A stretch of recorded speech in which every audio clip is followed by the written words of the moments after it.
Hello everybody, Kristy Rice here. I'm so excited to get started on this demo today. It's been much anticipated and often asked for. We are going to be using the Zig Clean Color Reel Brush, what I call watercolor markers. And I'm just going to pop up a little look at the different strokes and techniques that we're going to be getting into so you can get a feel for that. But I do love these markers. They're not perfect in my eyes, but maybe someday someone will let me design the perfect watercolor marker. But anyway, let's dive right in. Great variety of color. You'll see they have different sets available, different quantities, and I do list those down in the description below. What you will see me using throughout the entire demo is this water brush pen, water brush, whatever you want to call it. It's just a great tool to have in your arsenal. This one is what I would call a finer point. It is an older one that I've used for years by Speedball. It's not made anymore, but Pentel has a great one, and I've listed that below. Just taking a look here at the markers, very simple design. Beautiful brush, a real brush tip, and I could not stand behind that more. It really has a spring to it. You'll love it. So we're going to get started here. I'm using a limited color palette, to be honest, just to keep things a little more simple. I do have the quantity 60 set from Kuretake Zig. They have, I think, a 24, a 48, a 60, and a 90, I believe. But again, that'll all be listed below. Here's that chart again, guys. We're going to be going through thin strokes, broad, thin and broad, and then a washed out stroke technique. I started all of these strokes on dry paper, but just like with watercolor from a brush and palette, you can do wet in wet or on wet, however you want to call it, or you can do wet on dry. So think about that with these markers. You can take the marker, which is your wet, and you can use it on dry paper, or you can use it on wet paper. The one thing I will say to be mindful of is when you start using your watercolor markers, your Zig Reel Brush markers on wet paper, you will notice pretty quickly that the color in the tip will start to really dilute, and it won't be as strong as it's originally intended to be. And what you can do to make sure that you get your color back is just stop using the marker for a little while and store it upside down, and you'll be good to go. So just something to keep in mind as we are going through this demo. You're going to see me using these markers on dry paper and on wet paper, and you'll notice when I use the marker on wet paper, I will only be using it for so long before that tip starts to go a little white almost. So just something to think about. Okay, here is a look at a little bit of an exercise I am going to do for you. Here at the bottom, I'm using a combination of just really thin marks in kind of a curved direction with a little bit of water washed over top of them. The water, again, guys, is coming from that water brush that I showed you in the beginning. So no real need to use traditional brush and water, although you certainly can. If you don't have a water brush, when we start to do these practicing portions of the demo, by all means, just use a regular brush and water. I just tend to like the water brush because it's so convenient. Up here in the middle, you'll see another technique where I draw a straight line, a straight-ish line with my particular marker color that I'm choosing, and then I go next to it and make vertical marks going upwards. And again, you'll see this in real time a little bit later on. I just wanted to slow it down for you and show you specifically what I'm doing here. So that's another great technique.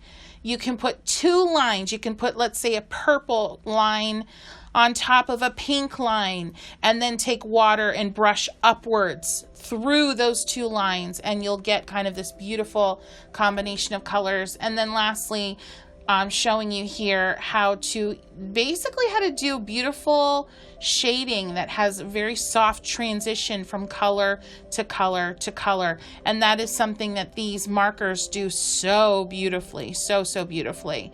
So we're gonna go ahead here, guys, and dive right in.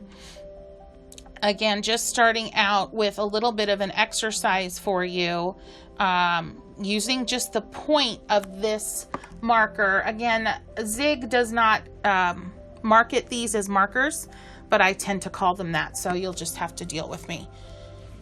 You use very light pressure, very, very light pressure, just like you hear me talk about in my other videos. Just whisper across the top of the page, and you're going to get the lightest mark that you possibly can out of that marker. Going in here again with some more thin lines, as you can see, with a practiced steady hand. You can do exercises before you dive into your quote-unquote real painting with making these thin lines next to one another. But you see how beautifully these markers can make these beautiful thin lines. Going in with the water brush and smoothing those lines out, just again to show you, I want to give you a feel for the blending quality of the pigment that's in these markers. It's fantastic. There's the broad stroke with the thicker edge going right back in with the water brush and blending. You squeeze right there on the barrel of that brush and the water will come out. The nice thing though about a good water brush is that the tip of the brush will stay continually wet, so you don't always have to squeeze. Now watch what I'm doing here, going back in with another pink color and adding into the wet area. Love, love, love that. But then I can continue to blend. Some people will ask me, well, Kristy, what do you do? Because let's just say I'm using a darker color. Let's say I'm going from a green and I've got green on my water brush and then I'm going into a pink area. Just have a little cup of water next to you and rinse off before you go to a different color. I'm using a really dark indigo here along the edge of that area and then going back in with the water brush right next to it. Very, very little pressure here on the paper, guys, and see how that blends so beautifully. I just love it. I just love the control I have between the markers and the water brush. It's so relaxing and so cathartic. I could just sit there for hours and blend and make little flower petals this way. It's so beautiful. Look at that. And so again, we're just in the exercise phase here. I promise you we're going to do something real. Here's some curved marks. Again, these are the kind of marks that you'll begin to make with ease when you've got some practice behind you. Again, just using the tip of that, just the very tip. And you can see kind of the confidence in my strokes, but that comes from a little bit of practice. And notice I went back into that washed area here that I was working on before and just dab, dab, dab, dab, dab on the edge of the wet, and it bleeds in. Now see there, I did squeeze that water brush to get out quite a bit of water so that I could do a really nice quick blend here.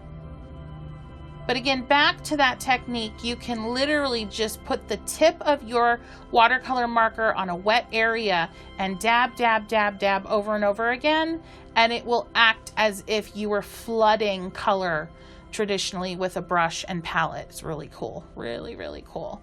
You can go back in with other colors, blend, blend, blend. You will get a little bit of that blue or indigo on the edge of that yellow marker, so you're going to want to go scrub that on a scrap piece of paper somewhere to clean up that tip. But really easy, really easy. Going in with my water brush again here and just flooding some water over there. You will want to practice a bit with squeezing the barrel of that water brush to see how much pressure you need to get the water out that you want. That's an important thing to practice. Going back in, wet on wet, and you can see the blending capabilities. Creating some vertical strokes, pulling some color up from those indigo lines that I made only a few moments ago, and that indigo is still kind of blendable, so to speak. Made a scratchy line of indigo there with the broad side of the marker, and then I'm going up, up, up with the broad side of my pink marker, Don't worry about contaminating your markers. I promise you, a little scrub on a scratch piece of paper right now will get rid of all that indigo residue on the tip of that pink marker. Look at that. Isn't that incredible? I just love the versatility of these pens. They just blow my mind every time I use them. So think about not only making vertical marks, but horizontal. Think about the angle of your marker and the angle of your water brush. The other thing I do love about the pigment inside these markers is that it stays wet on good paper for a decent amount of time. And what that means is that you're going to have a good amount of time and flexibility to blend. So the pigment won't stain as quickly as you think it might or should the paper, which staining of the paper by a pigment is tough because it just soaks into the paper so quickly you don't have time to blend. And that is not the case here with these markers. So what I'm going to do now is I'm going to go ahead and just do a quick flower. I'm just going to do a really basic 5-petaled flower. I started with one color of pink and created a shape, a very just almost a circle, but with a little bit of indentation. I filled in with a little bit of clean water, and now I'm going in with a really bright pink marker.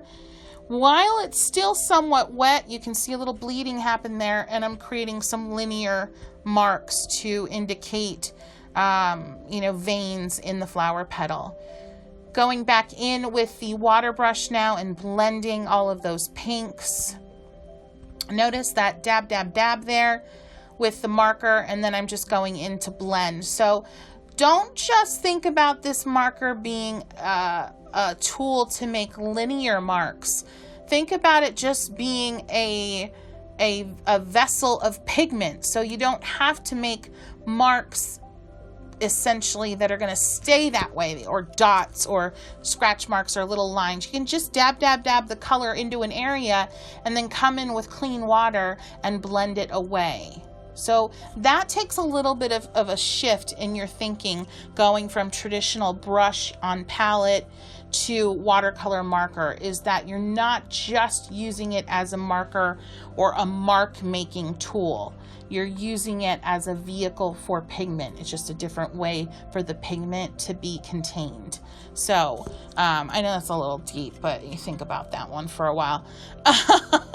I'm going ahead and making a center here, very loosey-goosey, just to get my bearings. I'm making another petal shape. I'm going to go ahead and make all of them very loose, very just free, and not worrying too much about being able to go back in and blend. Using a very, very light pink to just scratch in some other tones, and then coming back in with that water brush quickly. I don't want to let all that pigment that I just laid down set for too long because I do want it to be able to blend. So coming back in with the water brush quickly and blending. And now I can come back in with that beautiful bright pink and just make some additional marks that start to give these petals some structure. And notice how I'm even going over the initial lines that I laid down and effortlessly. And if you get to a point in your sketch, in your practice time, where you feel like there's an area that is just not blending for you, then just add another layer of color by dabbing on the surface of your paper with your marker. So it's quite simple. So don't panic. Please don't panic if you're using these markers and you notice, oh my gosh, I let it dry too long, it's not blending. Just add another layer of the same color and blend it that way, and you'll really see some nice results with that. So adding in, one of my favorite things with these markers, I tend to be very bold with these watercolor markers, and I love this indigo-ish marker. And guys, you know me, I don't really worry too much about the color names, but I do love this particular color. I call it an indigo. I'm looking to see here if it has a number on it. I can't find it, but it's just a dark blue. It's all good. I love adding detail with this indigo. It just is a beautiful neutral dark, so it's great for shadows. I added a little bit of a yellowy orange there in the center as well, but I'm going to start going back into the petals and adding some veins. And think about these markers, the tip, the brush part of these markers, as you would your watercolor brushes. So the amount of pressure that you put on them is going to change the mark that you get. So if you put very little pressure, you'll get a thin mark. If you put more pressure, like I'm doing right now, you'll get a thicker mark. Same thing goes, if you use this marker on a wet area, you're going to get a mark that's very cloudy and fuzzy on the edges. Whereas if you touch the marker down to dry paper, you're going to get a very strong, very harsh line. So a lot of what you learn in watercolor, traditional watercolor with a brush and palette, does translate here nicely. See there, look at that. Using that watercolor brush, pen, marker, whatever you want to call it, in a wet area is so fun, but it doesn't last too long because it'll pull the pigment out of the tip. So you've got to be quick and expressive when you want to use the markers in a wet area. That is a very wet area. So if you're using your watercolor marker into a puddle of water on the page, you won't get a ton of pigment out of it, but the results can be really stunning. If you're using your marker on a damp area on the page, you'll still get a lot of pigment out. Just adding in some more detail here, extremely light pressure. If you press down too hard here, you're not going to love your results. It's going to look heavy, it's going to look unnatural. Going back in with my water brush, this is a technique I love where I actually use the water brush to draw in a shape. So you notice I drew kind of a very, very loosey-goosey leaf shape. I'm going in with this olive green, another one of my favorite colors in this set. Again, guys, this is the 60 quantity set. Love, love, love that. And just look at the beautiful things that happen with water and the pigment from these markers. They really, really act very much like watercolor, but you get that ease and that expressiveness and that immediacy of a collection of pigments that are very mobile and very easy to take with you wherever you go. Love, love, love it. There's that indigo again, guys, that I love so much. I love blocking that in behind different elements here. It's the petal of the flower. I love, love, love seeing the contrast that it can create so quickly, and it gives such immediate satisfaction when you get to this stage of a painting where you can add in these darker moments that really make your main subject matter pop beautifully.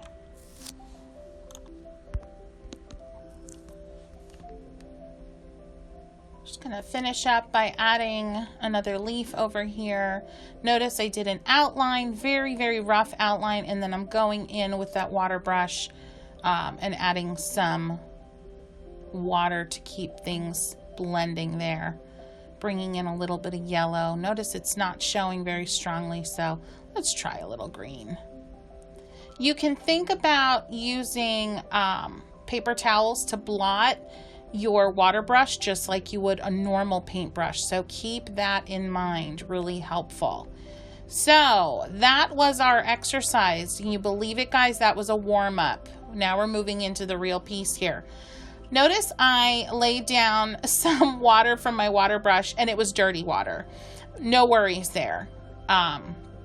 I can go right over that little area of purple that it left behind and start my flower. You'll notice that I just scrubbed down some semi-clean water to begin there and started drawing into the damp areas with the markers.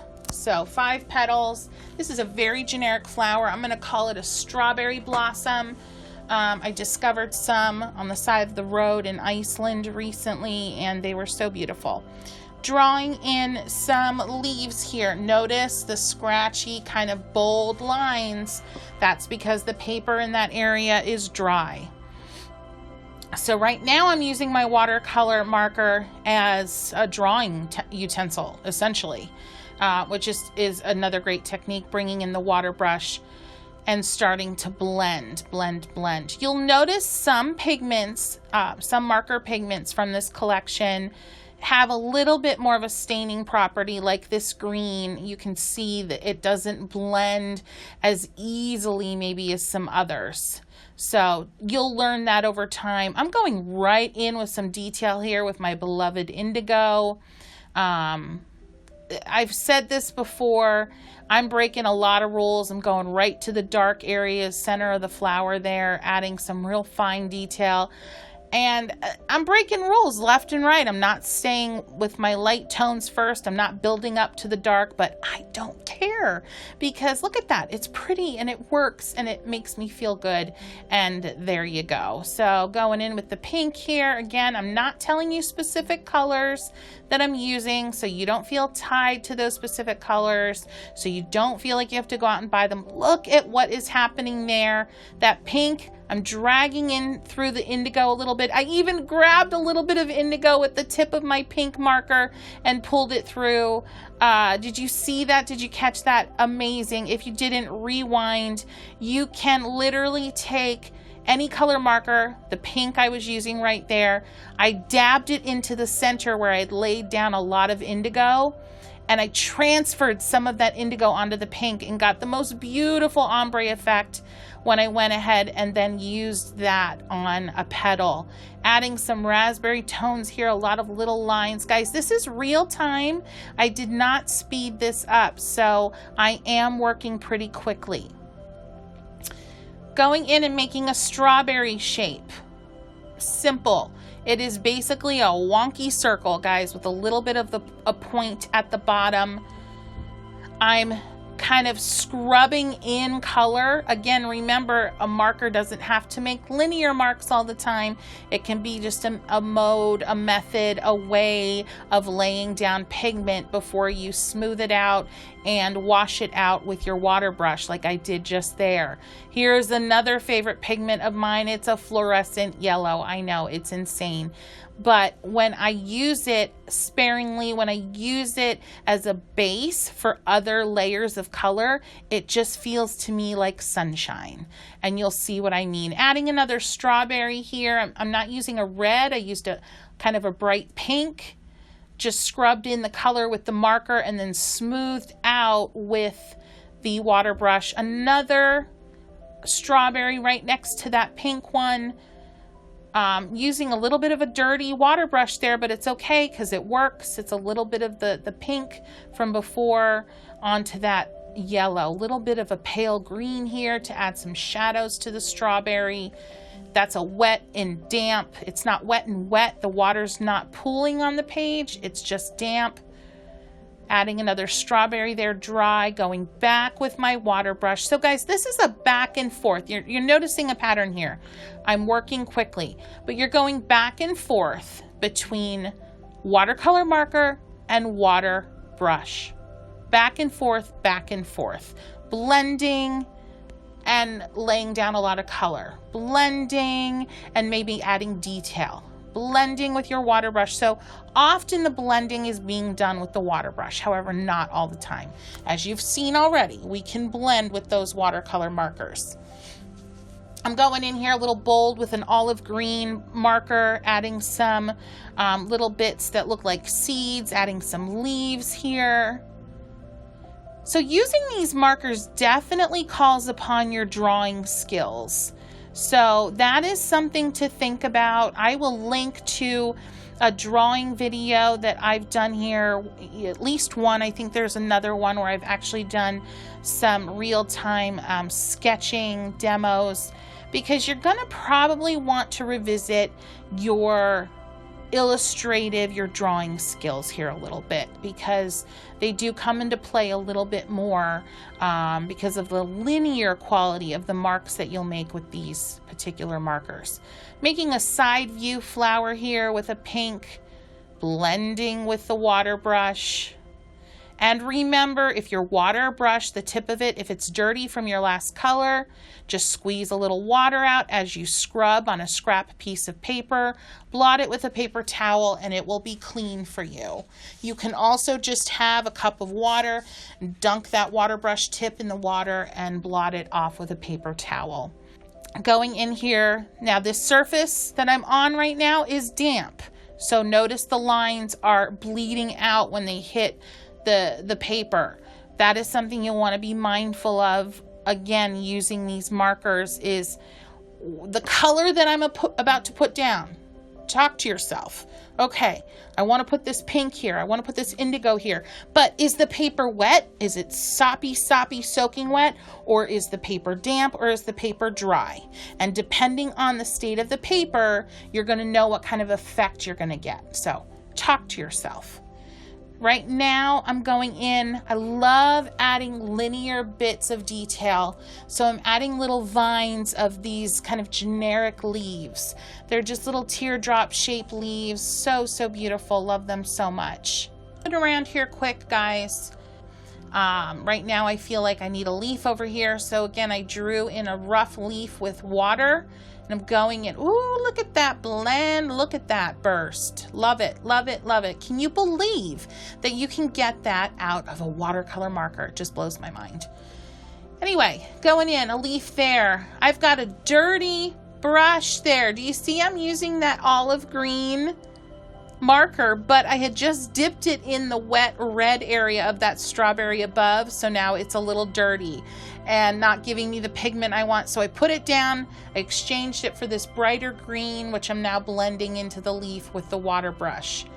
These markers are like magic sometimes. They do the coolest things that you would never have dreamed. You need to play with them.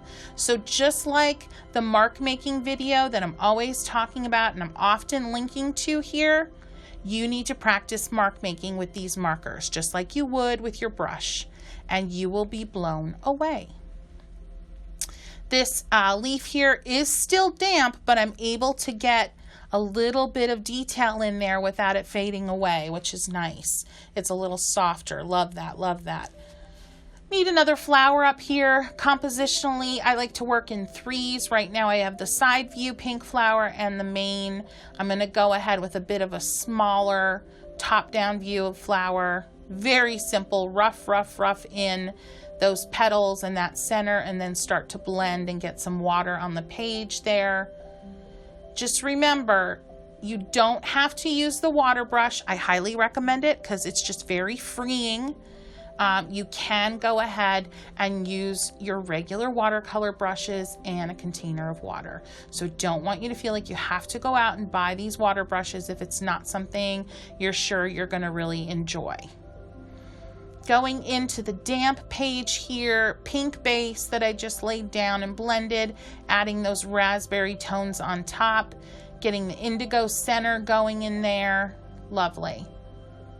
Going right in with a little bit of the flower center kind of deckled mark that I've been making there at the centers of the other flowers. And now I'm bored, apparently, you know. So I'm just moving around the page and adding little bits here and there and everywhere.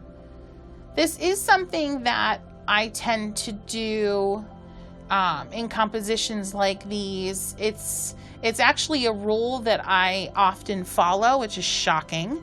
I do break it sometimes though. I tend to jump around the page a lot. I tend to not just hone in and get hyper focused on one area. And that is actually one of the, you know, rules, so to speak, of painting in general, is that you kind of pay attention to all areas of your painting at once. So you're always mindful of the overall composition. But I sometimes break that rule too. Here I'm adding a little bit of contrast detailing, as I like to call it, where I add a really dark line of color underneath that strawberry. So those leaves start to look like they're actually underneath the strawberry. I then use my water brush to blend towards the tip of the leaves. Going into the strawberry now with a rusty color marker and adding some fine detail. So it just has a little more structure, blending ever so slightly. I'll be honest with you. Remember how I said you have to kind of squeeze that water brush for the water to come out? But I'll be honest, this particular water brush that I use and many others that I've tried, you don't have to squeeze a lot. That tip holds a lot of water in it without you squeezing the barrel. So keep that in mind.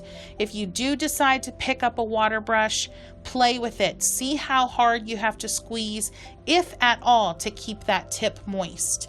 Going in with my indigo again, adding little touches, little dots for those strawberry seeds, which I know if you look at a strawberry closely, the seeds are actually lighter, but I tend to make them with darker marks just because I think it looks cool.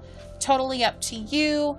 You could use a white pen, come in with white. You could do it however you'd like, but I tend to like a little bit of a darker mark, especially using these markers. I tend to get really intense, lots of shadows. Going into the top of the strawberry, adding a little bit of contrast detailing there, so those leaves at the top of the strawberry look like they're sunken into the fruit. Back to the main flower, adding very light veins into the petals, very light, very subtle, but it really adds nice dimension. Just working on popping around, adding some detailing. I so hope you're loving these markers right now, just watching as much as I do. I know they're not the cheapest thing on the planet when it comes to art materials. Trust me, guys, they are an investment. But even if you pick up a couple, even if you pick up the 24 set, you will have a blast with them. They take a little bit of getting used to, but I'll tell you what, they're really fun. And guys, I gotta be honest, this is a question I get behind the scenes. Do I promote a particular brand? Am I a brand ambassador? And I am not. So when I talk to you about these materials and these tools, it's because I really love them, not because I'm getting paid to love them. So you can trust my opinion. Obviously my opinion is still an opinion, but I am just being a cheerleader here for these markers because I actually love them and use them. So I'm using a little bit of a bright green, grassy green here to add some more detail to that strawberry. Some of the strawberries that I've put in here are full juicy red. Others are not as ripe, so they're more green, touches of yellow. And contrast detailing again, I want that red strawberry to look like it's in front of that greenish strawberry. Going back in with the indigo here, using that brush marker at this point as a way to lay down color because I'm immediately, boom, blending it there. So again, think about the way you're using it. Now I'm using the marker as a way to add linear detail. Here I'm just roughing in color and blending immediately. So I think that's the biggest thing you're going to have to get used to, is the difference in how you use the marker. Are you using it to lay down color that you're going to blend immediately with water, or are you using it to lay down really fine details that are going to stay crisp and clean on the page? So those are the things you're going to have to really get used to. Here we go with some more linear kind of vine details. Love this. Love the contrast of just this open, airy line quality against all of these heavier areas with lots of color. Start to give some real movement to this little cluster of flowers and fruit. Going over here. This takes some practice, guys, because your hand, at first your hand might shake a little. You might not feel confident in the pressure to use to get that really thin line. So practice a little bit. If you want to, let's say you're at a stage in a painting, you're working on it, you've got the markers, you're loving it, and you're like, I want to add these linear bits to it, but I'm not feeling confident. Put the painting that you love aside for a few minutes, get a scrap piece of paper, and practice these linear bits before you go ahead and use them on your beloved painting. It takes a few minutes, and it'll give you that confidence boost, and you'll feel really good about what you're adding. So going into that little unripened strawberry there with some seeds, little marks that are meant to look like seeds. It's coming along, and you know, taking a step back, yeah, I think I want to add a little bit more of that linear quality there, a little bit more pressure on the marker. You can see that thicker line, little bit more pressure. Going in with the water brush now, and I want to blend out some of those areas. Oh, I like the way that looks. I think I'm going to continue that down and give a little more contrast in this area. Yes. Love, love, love. I hope you're so excited about these. I really do. And I can't wait to hear the comments and see what you have to tell me about your experiences with these. I know some of you have already reached out saying that you have them, they're collecting dust, or you have them, you've used them in the watercoloring books. So I'm excited for us all to kind of take a step even further with these incredible markers. Some have asked me what I don't like about watercolor markers that are out on the market, and one of the big things that I don't love is that I wish they had a little bit, just a smidge more juiciness to them. When I'm doing some linear dry, you know, on the dry page, linear work with them, they tend to not give me a nice, crisp, even color line. And so that is something that I'd really love to see improved. I would also love, love, love to see something with an interchangeable tip for each brush, where you could have a broader stroke tip on one end and a very fine on the other. So that, I guess, was supposed to be a little secret of mine, but I've now told you. Oh well, that's what I'd love to see happen. Anyway. Well, everyone, this has been so incredibly fun. Here is a look at the quote-unquote finished piece. You can see all the colors that I used out of that 60 set. Take a look in the description below for links to everything if you do want to pick it up and try. Can't wait to hear your comments. Ask me all the questions. Until next time, guys, happy painting.